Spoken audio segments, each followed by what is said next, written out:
Bloody Mary. Come on. Bloody Mary.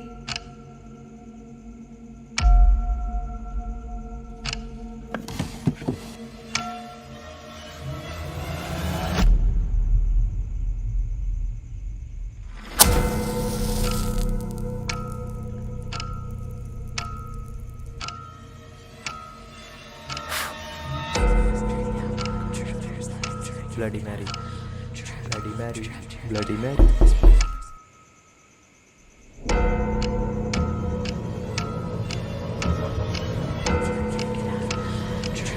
Bloody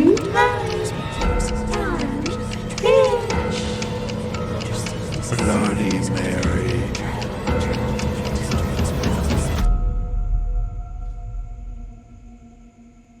bloody Mary ये नाम जितना भी भयानक है उससे भी ज्यादा भयानक इसका अतीत है जो कि सना हुआ है सैकड़ों मासूमों के खून से।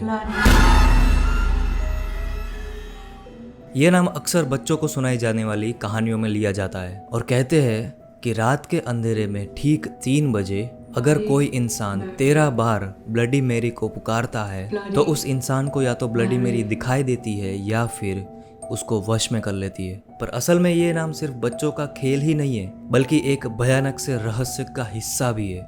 आज के इस वीडियो में ब्लडी मैरी के रिलेटेड सारी इन्फॉर्मेशन डिटेल में देने वाला हूँ जो कि काफी भयानक है और इस वीडियो को एंड तक जरूर देखना। और एक बात, अगर आपको हॉरर मिस्टीरियस वीडियोस देखना पसंद है तो हमारे इस चैनल को सब्सक्राइब कर दीजिए। तो आज की ये भयानक सी वीडियो को स्टार्ट करते हैं।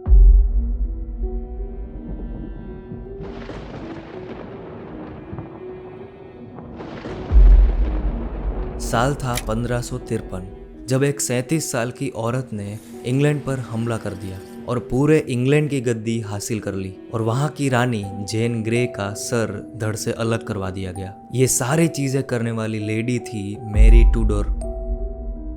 फरवरी 18, 1516 जब मैरी एक शाही खानदान में पैदा होती है। उसकी माँ कैथरीन और उसका पिता हेनरी द 8th जो उस वक्त इंग्लैंड का राजा था। मैरी उनकी इकलौती संतान थी, लेकिन दिक्कत की बात तो ये थी कि उसके पिता हेनरी को एक बेटा चाहिए था क्योंकि वो अपना वंश आगे बढ़ाना चाहता था। लेकिन मैरी के बाद में उनकी जो भी संतान हुई उसने या तो अपनी माँ की कोख में ही दम तोड़ दिया या फिर पैदा होने के कुछ दिन बाद ही कुछ ना कुछ कारण की वजह से उसकी मौत हो गई। इन सारी चीजों के बावजूद भी मैरी को कोई भी परेशानी नहीं थी क्योंकि वो अपने राज्य की चहेती राजकुमारी थी। पर अफसोस ये सारी चीजें जल्द ही बदल गई। मैरी के पिता हेनरी ने संतान के लिए एक दूसरी शादी की और उस दूसरी औरत का नाम था एनी बोलेन। हेनरी ने उससे शादी कर ली और मैरी की माँ कैथरीन के साथ सारे रिश्ते तोड़ दिए और उसे डाइवोर्स दे दिया। मैरी ने उसके माता पिता का डाइवोर्स मंजूर नहीं था। अब ऐसा करने से राजगद्दी की लाइन ऑफ सक्सेशन यानी कि उत्तराधिकारी की गिनती में से भी निकाल दिया गया और उसका नाम एक नाजायज औलाद में डाल दिया। शादी टूटने के कारण मैरी का दर्जा एक राजकुमारी से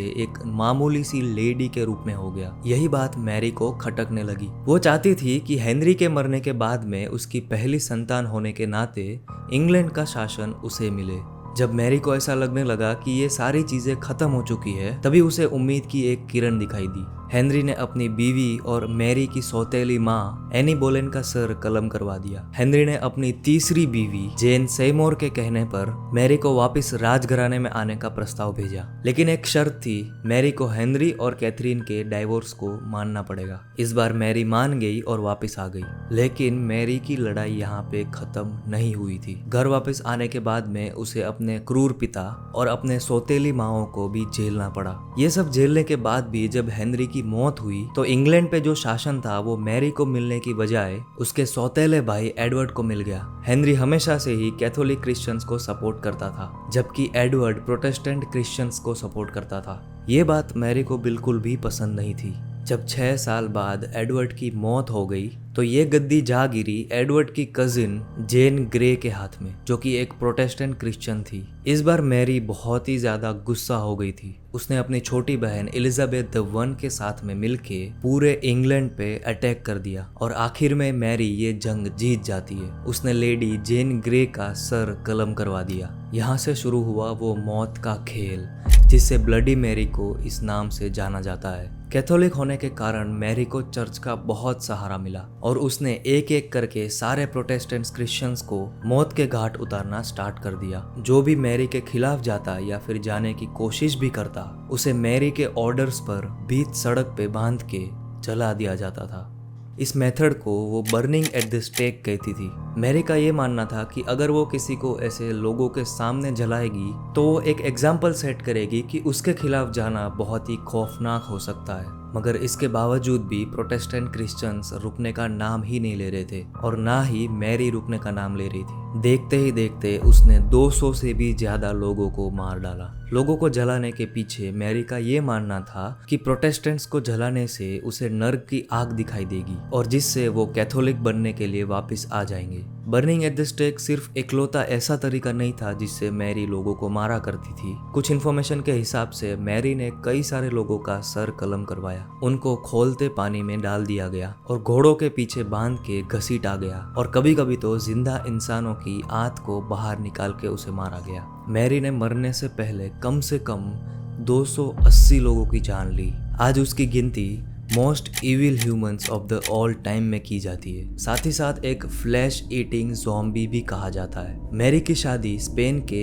प्रिंस फिलिप के साथ हुई थी, लेकिन कभी भी उसके बच्चे पैदा नहीं हो सके। और सबसे खतरनाक बात तो ये है कि वो एक बार फैंटम प्रेगनेंसी का शिकार भी हो चुकी है। फैंटम प्रेगनेंसी का मतलब है जिसमें अक्सर औरतों को ऐसा भ्रम होने लगता है कि वो प्रेग्नेंट है और इसकी वजह से ये होता है कि उसका पेट पूरा फूल जाता है और सारे के सारे सिम्टम्स एक प्रेग्नेंट औरत की तरह होते हैं। मैरी को पूरी तरह से ऐसा ही लग रहा था कि उसका बच्चा होने वाला है, लेकिन डिलीवरी के दिन सिर्फ एक मांस का टुकड़ा बाहर आता है। इसीलिए ब्लडी मैरी के किस्सों में ये भी सुनने को मिलता है कि वो अक्सर शीशे के पीछे से अपने बच्चों को ढूंढ रही होती है। यही कारण से लोग कहते हैं कि अगर उसे कमजोर करना है तो उसे ये चीज बोल दो, आई किल्ड योर बेबी या फिर I stole your baby. Interestingly Mary Tudor इकलौती ऐसी औरत नहीं थी जिसे ब्लडी मैरी का नाम दिया गया, क्योंकि उसी टाइम के आसपास साल 1590 में हंगेरी की एलिजाबेथ बैथोरी के भी कुछ किस्से ऐसे सामने आए थे। एलिजाबेथ एक बहुत ही नामचीन घराने में पैदा हुई थी। उसकी अच्छी खासी पढ़ाई भी हुई थी और उसके पास पैसा और रुतबा दोनों था। उसकी फैमिली पूरे ट्रांसल्वेनिया को कंट्रोल करती थी और उसके अंकल पोलैंड के राजा थे। एलिजाबेथ को बचपन से ही मिर्गी के दौरे पड़ते थे। उस समय पे मिर्गी के इलाज के लिए किसी हेल्दी इंसान के ब्लड को उनके होठों पे लगाना पड़ता था या फिर उस खून को स्कल यानी कि इंसान की खोपड़ी की हड्डी जो होती है उसके साथ मिक्स करके लगाया जाता था। साल 1604 में एलिजाबेथ के पति की मौत हो जाती है और उसके जाने के बाद उसके ऊपर काफी सारे आरोप लगने लगे। एलिजाबेथ ने अपने नौकरों की बच्चियों की हत्या की थी, लेकिन तब उन सभी चीजों को इग्नोर कर दिया गया। लोगों को उस पर शक तब होने लगा जब कुछ राजघराने और कुछ अमीर लोगों की लड़कियां भी गायब होने लगी। काफी सारे लोग अपने बच्चियों को एलिजाबेथ के पास भेजा करते थे ताकि वो उन्हें पढ़ा सके। जब उस पे इतने सारे आरोप लगने लगे तब लोगों के बीच में दहशत बहुत ही ज्यादा बढ़ने लगी। इसीलिए हंगेरी के राजा मैथ्यूस ने ये सारे मामले की छानबीन करने के लिए भेजा। उसके इन्वेस्टिगेशन के दौरान काफी सारे लोगों ने एलिजाबेथ के खिलाफ अपने बयान दिए। अक्टूबर 1610 तक ये गिनती 52 की थी, जो कि 1611 तक में 600 हो गई। कहने का मतलब ये है कि जब एलिजाबेथ को पकड़ा गया तब उसके ऊपर 600 से भी ज़्यादा लड़कियों की हत्या और उसे टॉर्चर करने का आरोप लगा था। यहाँ तक कि कई लोगों का ये भी मानना था कि एलिजाबेथ उन लड़कियों की हत्या करके उसके ब्लड में नहाती थी। ये भी कहा जाता है कि 1609 में उसको और उसके नौकरों को पकड़ा गया। उस टाइम पे एलिजाबेथ खून में लथपथ थी। रिपोर्ट्स के मुताबिक एलिजाबेथ ये सारे काम अपने 3-4 नौकरों के साथ करती थी। उनमें से 2 नौकरों को पकड़कर बहुत ही मारा गया, यहाँ तक कि उनकी उंगलियों के नाखून गर्म लोहे की मदद से उखाड़ दिए गए। ये सब करने के बाद में उन लोगों को जिंदा जला दिया गया। तीसरा नौकर जो कि काफी कम उम्र का था, उसका सर कलम करवा दिया गया और उसके पूरे बॉडी में आग लगा दी गई।